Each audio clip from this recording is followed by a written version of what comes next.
croire. Parce que nous sommes arrivés au moment où nous devons croire. Ceux qui n'ont jamais cru doivent croire. Amen. Ceux qui ont déjà cru doivent croire davantage. Amen. Amen. Amen. C'est pourquoi nos églises sont limitées à 30 personnes. Et comme nous sommes déjà moins de 30, ça nous fait déjà une grâce. Amen. Que le Seigneur soit béni. Amen. Alors je salue la présence de chacun de nous. Amen. Je salue la présence de nos visiteurs, c'est le frère Christopher. Le frère Christopher. Oui. C'est la première fois où la première fois. Ah, la première fois. Ah oui. La première fois de novembre. Le Seigneur dit c'est notre frère Christopher. Amen. Amen. Je crois qu'il n'y a pas de hasard dans la vie de chacun de nous. Si d'autres est venu pour la première fois, s'il y a personne, que le Seigneur vous bénisse. Le Seigneur bénisse notre frère Christopher. Qu'il soit le bienvenu parmi nous. C'était un jour par hasard comme cela qu'on m'avait aussi invité à l'église. Un mercredi soir. Et depuis ce mercredi soir, de 1992, donc 88, je suis devenu croyant jusqu'aujourd'hui. Amen. Je ne savais pas que Dieu m'appelait à aller attraper le micro. Amen. Toi aussi, tu ne savais pas que Dieu t'appelait pour le mariage. Amen. Donc ce que Dieu fait est juste. Que le Seigneur soit béni. Alors je tenais à vous annoncer que les pluies ont cessé. Nous devons faire un programme pour aller visiter notre terrain et chercher à enlever un peu les herbes. S'il y a quelque chose à faire là-bas, on commence. Parce que nous avons déjà commencé à enlever 500 francs par réunion. Il y a beaucoup qui ne donnent pas. Donc par mois, ça fait 2000 francs par personne. Les enfants, nous avons dit c'est 250 par réunion. Et les moins âgés, c'est combien? 500. Oui, 500 le mois. Donc beaucoup, au début ça venait, maintenant ça ne vient plus. Donc nous prions à la sortie, n'oubliez pas que 500 par réunion, beaucoup commencent à fuir. Parce que quand on parle de l'argent, les gens n'aiment pas. Amen. Amen. Il n'y a pas d'amen.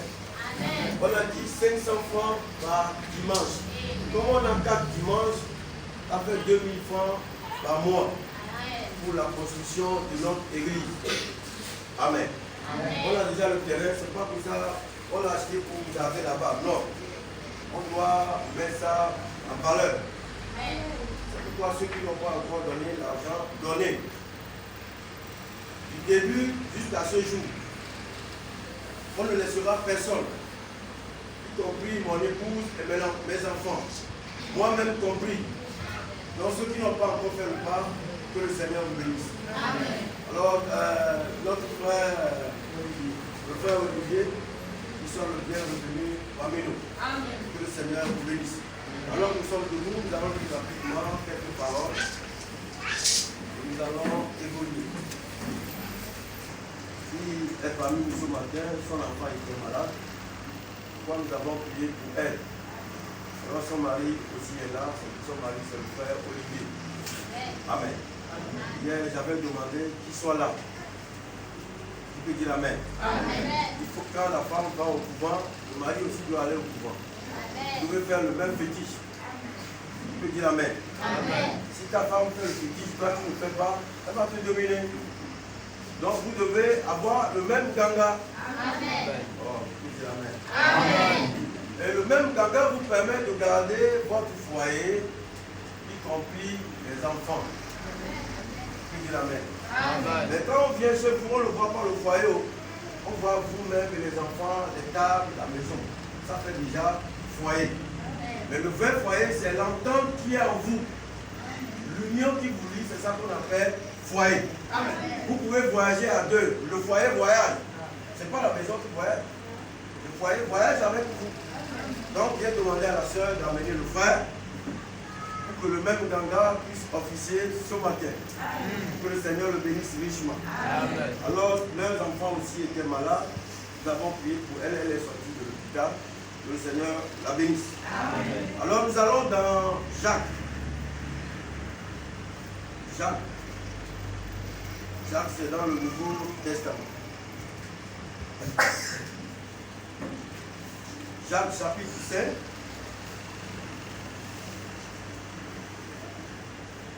Jacques chapitre 5, le verset 7 à 11. Jacques chapitre 5, le verset 7 à 11. La Bible dit, soyez donc patients, frères. Soyez donc patients, frères, jusqu'à l'avènement du Seigneur. Voici, le laboureur attend le précieux fruit de la terre, prenant patience à son égard, jusqu'à ce qu'il ait reçu les pluies de la première et de l'arrière-saison. Vous aussi, soyez patients, affermissez vos cœurs, car l'avènement du Seigneur est proche. Ne vous plaignez pas les uns les autres, frères, afin que vous ne soyez pas jugés. Voici le juge est à la porte.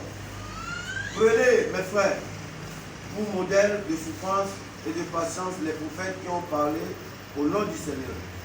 Voici, nous disons bienheureux ceux qui ont souffert patiemment. Vous avez entendu parler de la patience de Jean.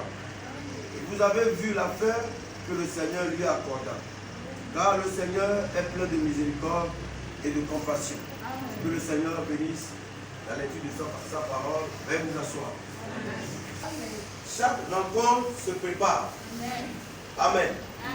Moi, je ne savais pas que pour faire l'enterrement, pour mettre quelqu'un devant un décès, ça se prépare. S'il y a un décès dans la famille, et que vous nommez quelqu'un comme chef pour gérer le décès, ça se prépare. J'entends pas vous amène. Amen. La personne doit se retirer, aller se préparer pour pouvoir bien gérer le décès. Que ce soit le décès ou la rencontre, quel que soit, quand les hommes vont se réunir, il faut se préparer.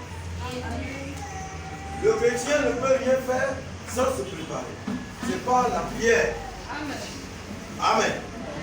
Alors, ceux qui se sont préparés pour cette réunion, que le Seigneur les bénisse. J'avais su cela quand j'avais perdu mon père. Nous avons pris le papa de mon petit frère, de mon neveu, pour gérer le décès de mon père. Il m'a dit, ah, c'est la famille africaine. Je ne peux pas me lever comme ça, aller donner des ordres aux gens. Ils peuvent m'envoûter. Ils peuvent me faire du mal. Alors, on a un papa âgé parmi nous qui comprend ce que je dis. Ils peuvent me faire du mal. Donc, qu'est-ce que je dois faire? Je dois me préparer. Il dit, oui, va te préparer. Il me dit, non, il me faut de l'argent pour aller acheter certaines choses pour préparer le deuil, préparer l'enterrement, les funérailles, parce qu'on veut faire tout en même temps. Et je lui ai trouvé l'argent. Il ne sait pas ce qu'il allait faire avec, mais ce que je sais, il allait préparer la cérémonie. Et il y avait beaucoup de monde. Les gens ont dansé, les gens ont mangé. J'ai acheté un bœuf, j'ai acheté un mouton. En tant que fils, j'ai fait ma part. Mais la manière dont les gens sont venus, ça me prouve qu'il est allé se préparer. Et depuis ce jour, j'ai pris la notion qu'on ne peut rien faire sans se préparer. Je ne sais pas vous amener. Amen. Tout ce que vous faites sans préparation ne réussit pas. Amen. Ce que vous avez enfin, c'est la honte. Amen. Tout se prépare. Même pour avoir un enfant, il faut se préparer. Pour se marier, il faut se préparer. Pour aller demander la main à une soeur, il faut se préparer. Oh, tu peux dire amen. Pour que la réunion ait lieu, il faut se préparer. Ce n'est pas pour aller faire le fétiche, mais prier. Alléluia. Tout se prépare. L'autre fois, j'allais au Sédan, parce que mon papier est mort. Je dois aller renouveler mon passeport. Amen. Donc, avant, à la veille J'ai dû prier pour que le Seigneur ouvre les portes pour que le papier soit bien fait et vite fait. Et quand j'arrive là-bas, j'étais déjà sûr que je me suis préparé. Quand j'arrive, j'ai vu quelqu'un me dit non, attends, je vais appeler quelqu'un. Au lieu que tu traînes ici, il dit reste là. Mets-toi en garde à vue pour qu'on te voie bien. Je dis voilà, tu vois le monsieur là, il pourrait aussi te voir. Si tu vas directement vers lui, je lui dis la main. J'ai dit merci Seigneur. Mais quand j'arrive vers lui, il dit rentre, va apporter, va faire telle chose, va faire telle chose, va payer. Et puis ça s'est bien passé. J'étais sûr parce que je me suis préparé. Pour passer l'examen, il faut se préparer. Il ne faut pas compter sur le Seigneur Jésus-Christ. Il faut étudier. Après avoir étudié, il faut prier. Pour que Dieu te donne la connaissance et la sagesse pour pouvoir réussir. J'espère que vous comprenez ce que je dis. Tout se prépare. Même ce que tu sais faire, pour le faire encore, il faut se préparer. C'est pourquoi nous prions. Pour que Dieu prenne la chose au contrôle. Que le Seigneur vous bénisse. Amen. Ça, c'est l'exhortation du jour. Ça, c'est de l'école de dimanche. Maintenant, nous allons parler d'un petit sujet de 45 minutes que je vais intituler la patience. Amen. La patience. Qu'est-ce que la patience? Nous avons remarqué que s'il y a des impatients dans ce monde, c'est bien les chrétiens. Le chrétien prie, mais il est impatient. Le chrétien pense que tout va aller vite comme sur des roulettes. Le chrétien pense qu'après avoir passé la veille de prière, le lendemain, il a la chose qu'il a demandé à sa porte. Amen. Le chrétien pense qu'au moment où il est en train de prier, la chose est déjà disposée. Amen. Demandez à la soeur, elle va où? Alléluia. Amen. La patience. Dans ce que nous venons de lire, la Bible nous apprend quelque chose de très important. Dans Jacques chapitre 5, je vais le lire. Prêtez attention. Il dit, soyez patients, frères, jusqu'à l'avènement du Seigneur. Parce que le jour où tu croyais, on t'a dit le Seigneur vient bientôt. Bientôt, pour moi, depuis 88 jusqu'à 2000. 2000 combien? 1988, 2022, ça fait combien d'années? Combien? 33 ans. Que je suis toujours patient. Soyez patients, frères, jusqu'à l'avènement du Seigneur. Voici, le laboureur attend le précieux fruit de la terre, prenant patience à son égard, jusqu'à ce qu'il ait reçu les pluies de la première et de l'arrière-saison. Vous aussi soyez patients. Affermissez vos cœurs, car l'avènement du Seigneur est proche. Amen. Ne vous plaignez pas les uns des autres, frères, afin que vous ne soyez pas jugés. Parce que celui qui se plaint trop, il sera jugé. Amen. Oh, je n'entends pas le bruit. Amen. Celui qui se plaint trop de sa situation sera jugé. Amen. Moi, là où je suis, oh là, moi, là où vous me voyez, oh, ma situation est critique, oh, c'est dangereux, oh, c'est pire, oh, c'est grave, oh, c'est ceci. Tu as prié ou pas? Amen. Si tu as prié, pourquoi tu te plains? Amen. Amen. La Bible a donné l'exemple du cultivateur. Il attend patiemment le fruit, le précieux fruit de la terre. Tu peux dire Amen. Amen. Parce que lui met la semence en terre. Dieu doit faire la magie du mystère. Yes. Pour que la graine puisse germer. Amen. Après la germination, ça doit pousser. ça attend la première pluie. Amen. Jusqu'à la saison, la dernière pluie, pour que la semence puisse donner du fruit. Amen. Et la Bible appelle cela le précieux fruit. Amen. Alléluia. Amen. Vous êtes là?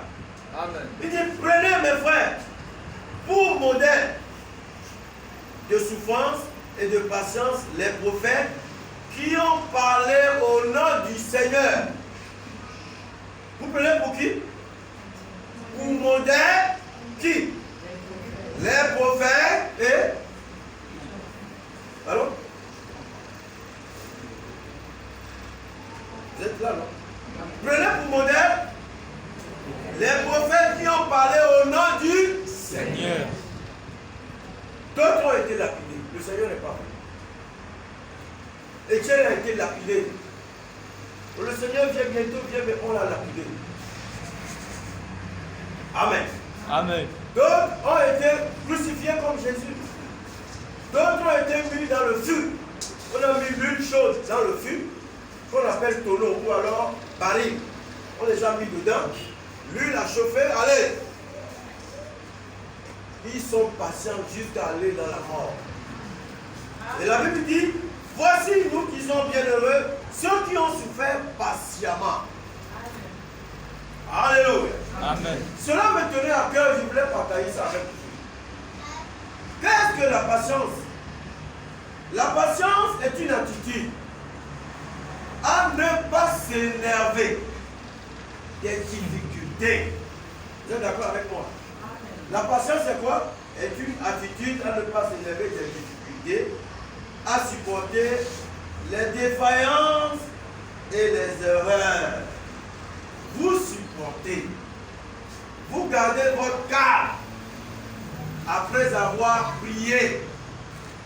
Qui peut dire Amen? Amen. Vous fermez les yeux.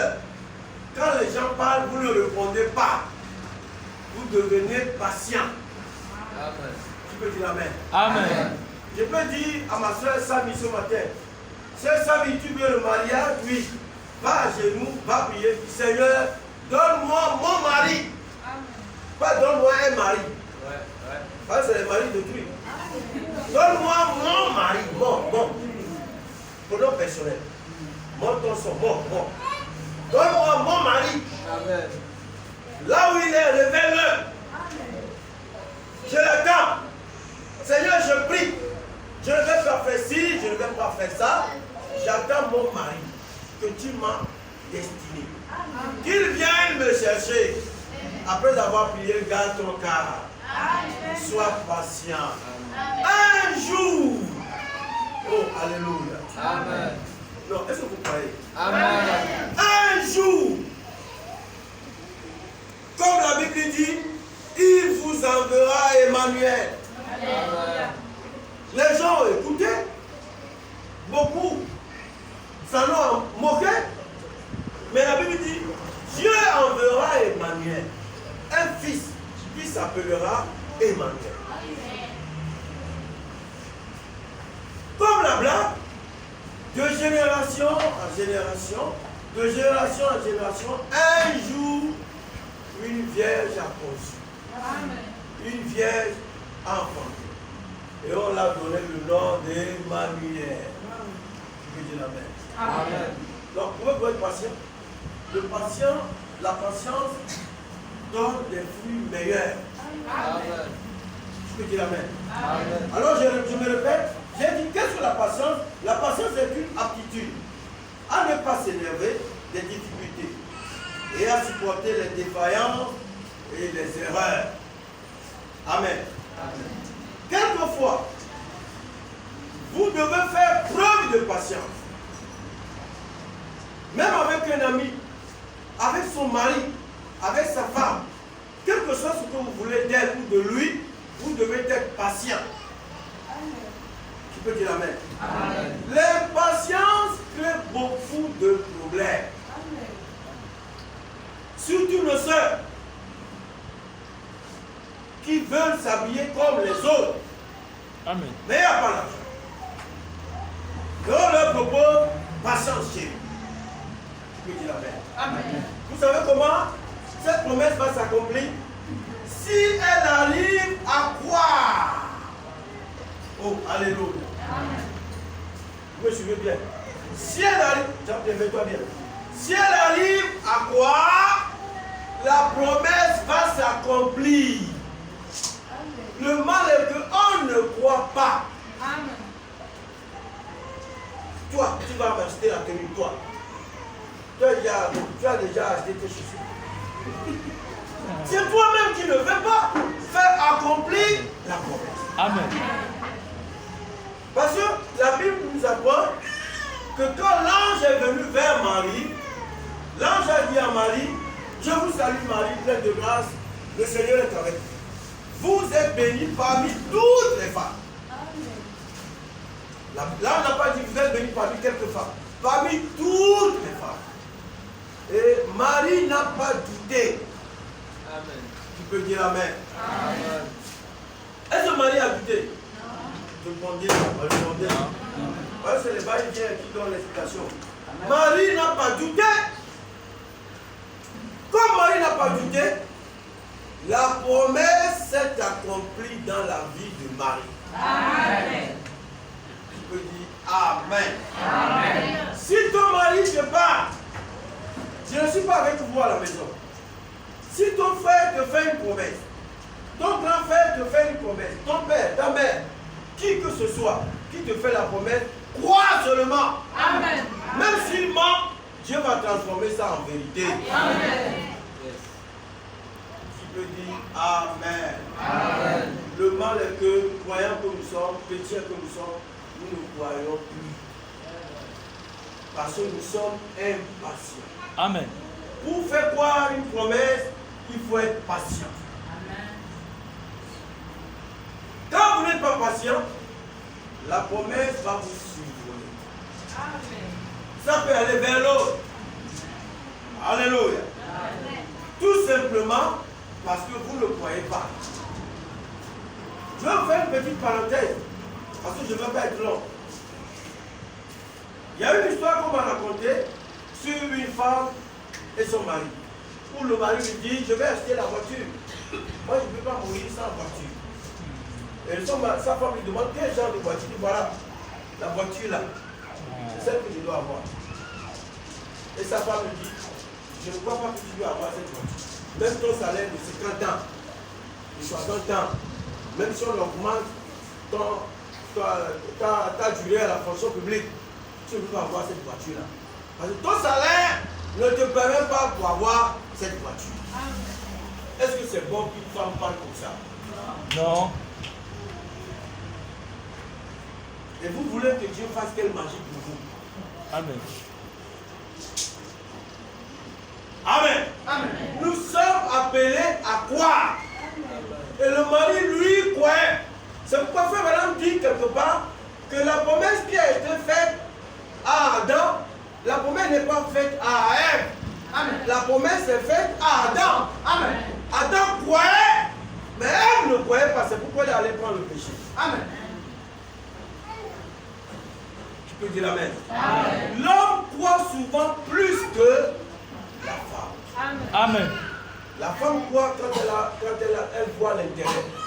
Amen. Elles ont des longues vues. Et quand elle voit, elle projette ça au loin. Quand il y a l'intérêt, elle croit aujourd'hui. Amen. Parce que Amen. demain, il y a l'intérêt. Amen. Oh, Amen. c'est Adam qui croyait à la promesse. Et cette femme-là, c'était la discussion tous les jours. Elle ne croyait pas. Mais la femme dit, attends, tu vas voir. Moi, je sais que je vais la voiture avant de mourir. Ça est devenu des discussions sur discussions. Et un jour, le monsieur, sa foi l'a poussé. Amen. Parce que frère Madame dit, Dieu met nos foi en épreuve. Il met nos patience en épreuve. Amen. Il permet. Et cet homme-là s'est levé un jour et il est allé là où on vend la voiture. Sans argent. Il est rentré. Je peux dire ça, je peux appeler ça, là où on prend la voiture en ville, là. Sifao. Il est allé à Sifao, on l'a bien reçu, il regardait les voitures, Parce qu'il a eu la foi et il est patient. Amen. La foi et la patience sont parents. Amen. Si vous ne le savez pas, ils sont même père, même mère. Amen. Oh, alléluia. Amen. Donc, qu'est-ce que qui savent que la foi et la patience sont parents? Amen. Comme il avait la foi, il est patient que Dieu va opérer quelque chose. Amen. Il est allé, on lui montre les voitures, il dit, monsieur, quel genre de voiture vous voulez? Il dit, c'est celle-là. Et ils ont commencé à discuter les prix. Et les vendeurs commençaient à s'intéresser à lui, voyant qu'il est venu avec le pognon, alors qu'il est allé poche vide. Amen. Au moment où il discutait de la voiture, voilà un Malien qui descend avec un gros sac. Il dit, c'est cette voiture que je viens acheter. Et c'est devenu un problème entre les deux acheteurs. Le monsieur aussi dit, c'est celle-là que je veux. Le Malien aussi dit, c'est celle-là. Et le vendeur dit, bon, les deux acheteurs, allez à l'aparté, comme ça vous allez discuter celui qui va prendre la voiture. Nous vendons. Oh, qui peut dire amen. Amen. Et les deux sont allés à l'aparté, quelque part, aller discuter. Et le Malien dit, alors, patient, que monsieur, cette voiture-là, je dois l'avoir à prix de vie. Si je n'ai pas cette voiture, c'est pas bon. Parce que j'ai des choses à faire, j'ai ceci, j'ai promis, donc il me faut forcément cette voiture. L'homme de foi aussi dit, c'est ce que je veux. Alors le Malien dit, ce qu'on va faire le choix d'une autre voiture, moi-même je paye. Amen. Yes. Ce que tu me laisses, c'est là. Oh, alléluia. Amen. Alléluia. Amen. Il dit, fais le choix d'une autre voiture, moi-même je paye, je t'ajoute l'argent. Et l'homme patient est allé faire le choix d'une autre voiture. Oh, tu peux dire amen. La foi et la patience sont parents. Amen. Il a choisi la voiture, on lui a encore ajouté l'argent. Il est rentré à la maison, sa femme disait non, tu allais louer la voiture, tu allais emprunter la voiture. Alléluia. Quand vous croyez, ne cohabitez pas avec les croyants. Amen. Amen. Vous n'allez pas grandir. Amen. Amen. Tu peux dire amen. Amen. Je vois pourquoi un chrétien ne peut pas se marier à un descendant de Caïn. Amen. Amen. Mais madame dit, nous n'avons pas de rapport. Amen. Il n'y a pas de Amen. rapport entre nous. Amen. Eux, ils continuent à croire au sacrifice des animaux. Après avoir péché. Nous croyons que Christ a versé le sang une bonne fois pour nos péchés. Amen. Pourquoi nous allons croire? Tu peux dire amen. Amen.